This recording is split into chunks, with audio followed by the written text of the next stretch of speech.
Today's salmon in foil oven recipe is perfect for days when you want a great dinner and easy cleanup. So let me show you how it's made. First things first, make sure you start preheating your oven before you put the salmon in. You want it nice and hot at 400 Fahrenheit. I have got 2 large sheets of aluminum foil on my baking sheet. Now, one of them is the one I'm going to use for my salmon, but also going to bake some asparagus at the same time. The recipe, don't worry, is all about the salmon. I'll leave the asparagus details right below the video for you. Now, you want to make sure that you have a big enough piece of foil so you can wrap it over the fish if you want to seal and steam your salmon.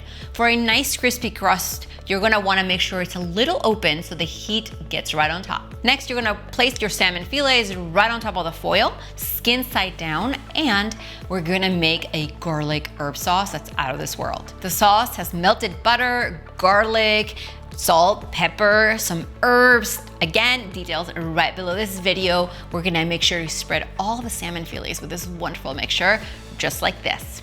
Now, all you have to do is wrap the sides of the foil over to make a big packet. If you leave it open, it's going to get more crusty on the top. If not, if you seal it, the foil is gonna lock in the steam and help the fish stay really moist while keeping the flavors intact.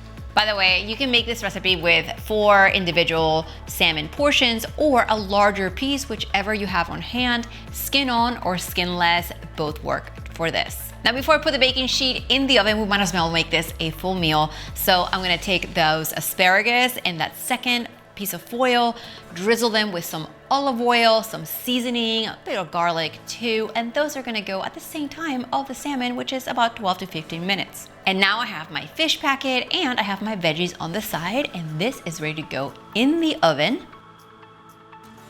It's time to go check on the salmon, so let's take it out of the oven onto our board for about a minute.